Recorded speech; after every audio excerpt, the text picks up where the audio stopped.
मंत्रालयाच्या समोर मी उभा आहे आणि इथून तुम्हाला राज्यात चर्चेत असलेल्या एका मोठ्या कारवाईविषयी सांगणार आहे.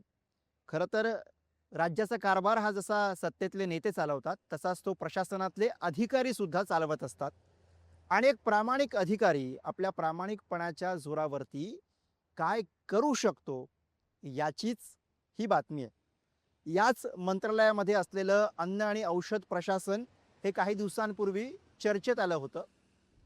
मंत्री नरहरी झिरवाळ यांच्या दालनामध्ये एका लेपिकाला अटक करण्यात आली. रंगेहात लाच घेताना ही अटक झालेली होती. एसीबीनं थेटपणे छापा टाकून ही अटक केली. आता गंमत बघा, ज्या विभागाची चर्चा ही काही दिवसांपूर्वीच लाचखोरीसाठी झाली होती, त्याच विभागाची मागच्या 4 दिवसात चर्चा होतीये ती धडाकेबाज कारवाईसाठी.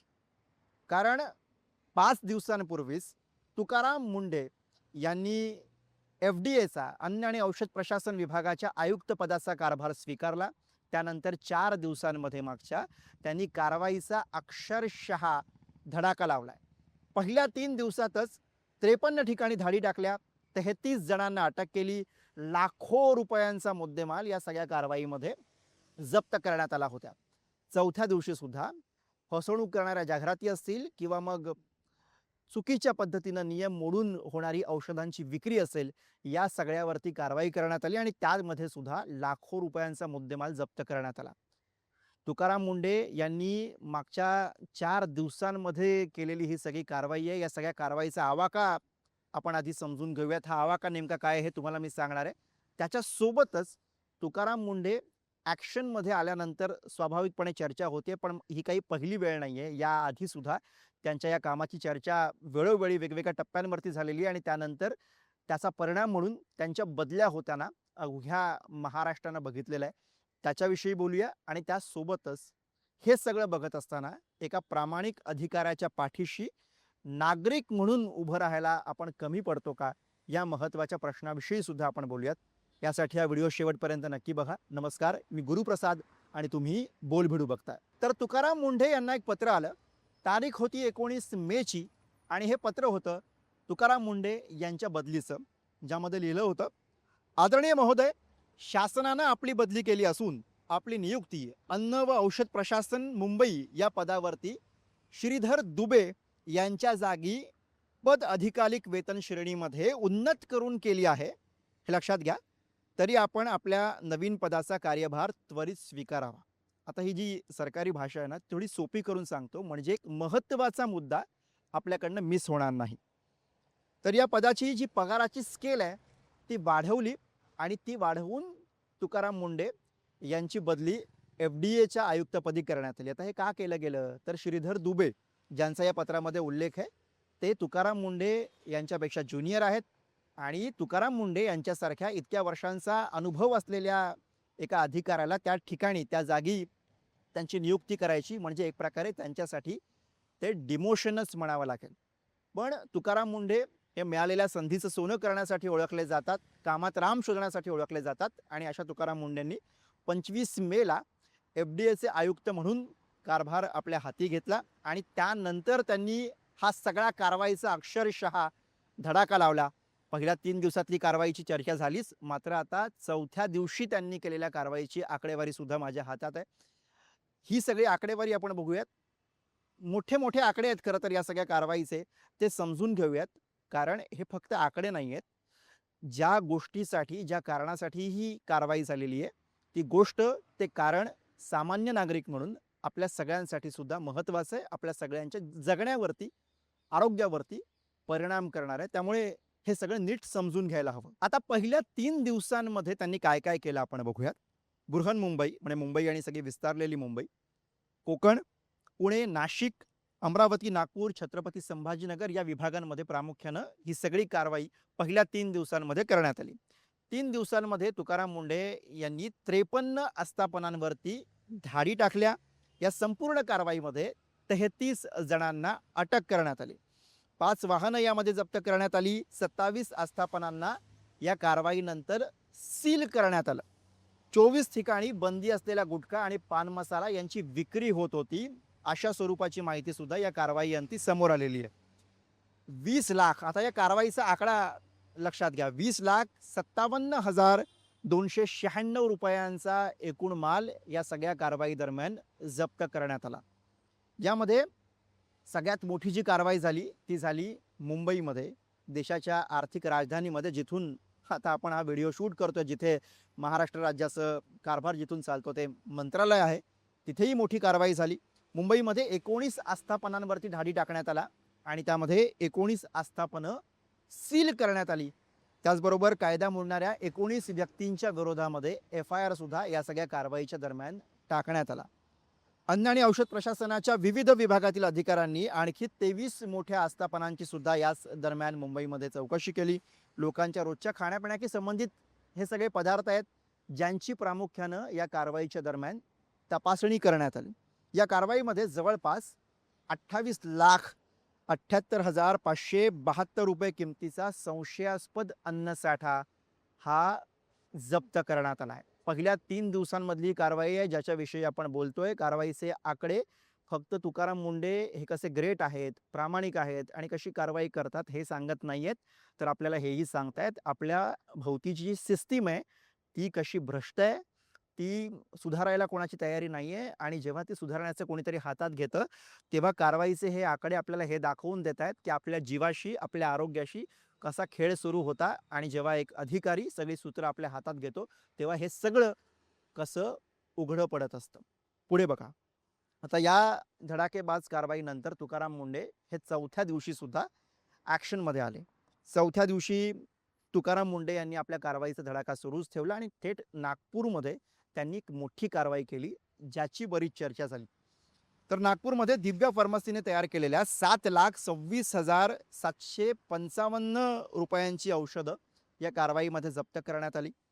या औषधांच्या पॅकेजिंगवरती विविध आजारांवरती उपचारांचा दावा करण्यात आलेला होता. हा मुद्दा लक्षात घ्या, इथे नियम कुठे भंग झाला तर या औषधांच्या पॅकेजिंगवरती जे दावे करण्यात आलेले होते, म्हणजे मेंदू, स्मरणशक्ती, त्वचा रोग बरे करण्याबाबतचे हे दावे होते. उपचाराचे अशा पद्धतीने खात्रीशीर उपचार होईल अशा पद्धतीचे दावे करण्याबाबत काही नियंत्रणं करण्यात आलेली आहेत आणि त्या अनुषंगानं ही कारवाई करण्यात आली. हा इथे महत्त्वाचा मुद्दा आहे. आता ही जी दिव्य फार्मसी आहे ती कोणाशी संबंधित आहे आणि काय, याच्यावरनं बऱ्याच सगळ्या चर्चा आणि नवी माहिती समोर येते आहे, त्यामुळे त्याच्यावरही लक्ष ठेवावं लागेल. नाशिक विभागामध्ये 7,10,000 रुपयांचा माल जप्त करण्यात आला. तर तिकडे अशीच कारवाई ही बृहन्मुंबई विभागामध्ये झाली आहे, जिथे 14,68,000 रुपयांचा माल जप्त करण्यात आला. त्याचबरोबर कोकण विभागामध्ये साधारणपणे 18,58,000 रुपयांचा मुद्देमाल जप्त करण्यात आला आणि अशीच कारवाई पुढे अमरावती आणि छत्रपती संभाजीनगरमध्ये सुद्धा झाली, जिथे मोठ्या प्रमाणावरती जप्तीची कारवाई आहे ती करण्यात आलेली आहे. आता लक्षात घ्या की 25 मे रोजी तुकाराम मुंडे यांनी हा पदभार स्वीकारला आणि त्याच्यानंतर अवघ्या 4 दिवसात जी काही कारवाई FDA कडनं करण्यात आली त्याचे हे आकडे तुम्हाला मी सांगतो. आता एकाएकी बदली झाली, बदली होऊन नव्या नियुक्तीवरती आले आणि तुकाराम मुंडे यांनी धडाकेबाज कारवाई केली. असं काही हे एकमेव किंवा पहिलं उदाहरण नाही आहे. तुकाराम मुंडे यांच्या बदलीचा इतिहास जर का आपण पाहिला तर त्यामध्ये हेच सगळं सापडतं. तुकाराम मुंडे यांची एखाद्या विभागामध्ये बदली होते, त्यानंतर ते धडाकेबाज कारवाई करतात आणि मग लगेच काही महिन्यांमध्ये त्यांची बदली होते.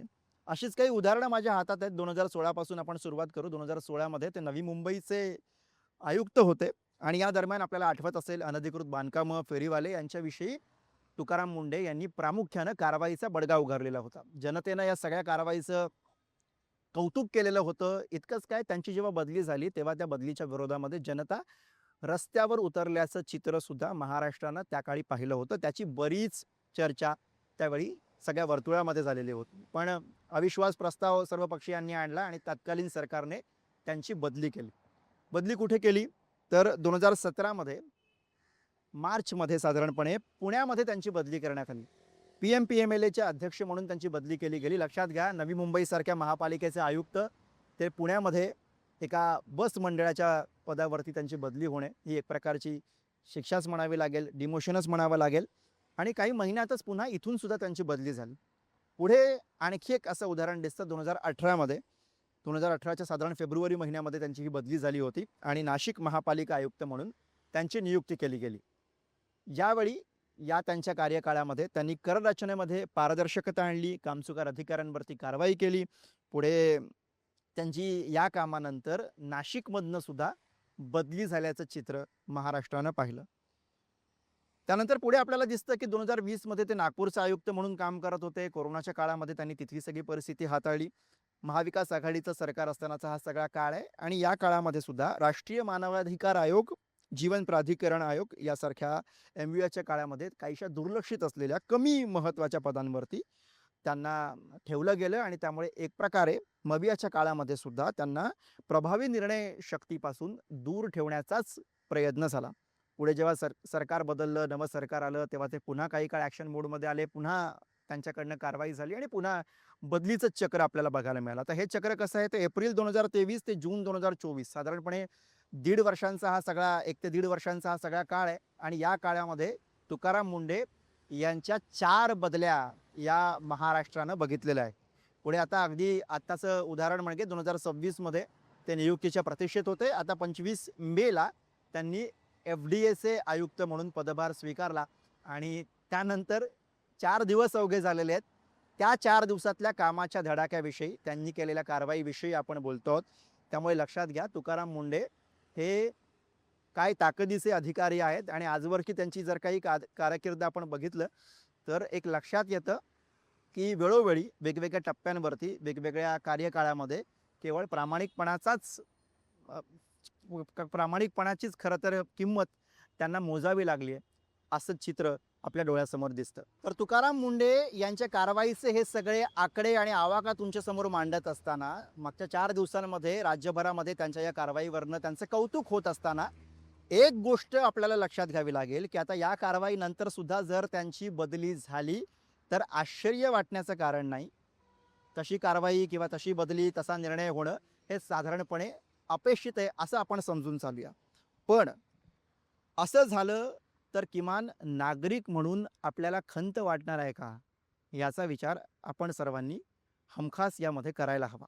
कारण एक लक्षात घ्या की हा तो काळ आहे ज्या काळामध्ये आपण बोलतोय, जेव्हा आपण राजकारण्यांना नावं ठेवतो. राजकारणामध्ये एकही राजकारणी असा राहिलेला नाही आहे जो जनतेची कामं करतो, कामाचा धडाका दाखवतो, असं सगळं म्हणतो. त्या काळामध्ये प्रशासनामध्ये एखादा असा अधिकारी प्रामाणिकपणे काम करताना आपल्याला असतो आणि त्याचं कौतुक करण्याजोगं काम तो करत असतो, हे दुर्लक्षून चालणार नाही. त्यामुळे त्याच्या पाठीशी नागरिक म्हणून आपण उभे राहतोय का, हा प्रश्न खरं तर आपण स्वतःला विचारायला हवा.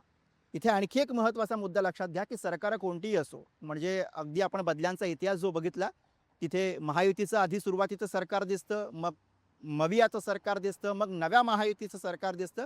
या सगळ्या काळांमध्ये बदल्यांच्या पलीकडे धडाकेबाज कारवाई आणि त्यानंतर होणाऱ्या बदल्या यांच्या पलीकडे आपल्याला काहीच दिसत नाही. त्यामुळे यातनं जो काही संदेश जातो तो संदेश असाच दिसतो की इथं प्रामाणिकपणे काम करणाऱ्याला थारा नाही, ही सिस्टीम त्याला इथे फार काळ थांबू देत नाही.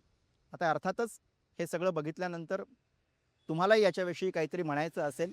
तुकाराम मुंढे यांची वारंवार जी बदली होते त्याविषयी तुम्हाला काय वाटतंय हे कमेंट सेक्शनमधनंच सांगा. आणि त्यासोबतच वारंवार बदली होऊन सुद्धा नवी जबाबदारी मिळाल्यानंतर तुकाराम मुंढे हे ज्या जिद्दीनं ते काम आपल्या हाती घेतात, त्या जिद्दीविषयी सुद्धा जरूर व्यक्त व्हा. आजच्या या व्हिडिओमध्ये आपण इथेच थांबतो. या व्हिडिओसाठी कॅमेरा हाताळलाय माझा सहकारी अमर सकपाळ याने. बोल भिडूसाठी मुंबईतनं मी गुरुप्रसाद.